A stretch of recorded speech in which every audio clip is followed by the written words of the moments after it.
আল্লাহর নবী রাসূল সাল্লাল্লাহু আলাইহি ওয়াসাল্লাম বলেন, উম্মতে মুহাম্মাদীর পতনের দুটি মূল কারণ হয়ে দাঁড়াবে।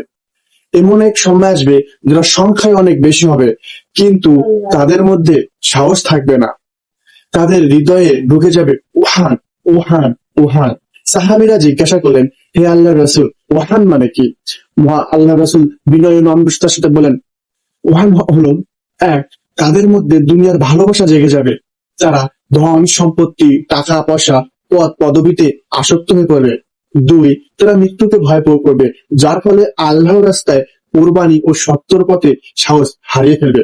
আজকে যদি আপনি লক্ষ্য করে দেখেন, আল্লাহ নবী রাসূলের প্রতিটি কথা সত্য হয়ে দাঁড়াচ্ছে। আজকে আমরা দুনিয়ার রং তামাশায় এতটা মগ্ন হয়ে গেছি যে রব থেকে দূরে সরে এসেছি। আমরা মৃত্যুকে ভয় পাই, কিন্তু জাহান্নামকে নয়। আজকে আমরা সত্য মিথ্যাকে একসাথে মিক্স করে ফেলেছি।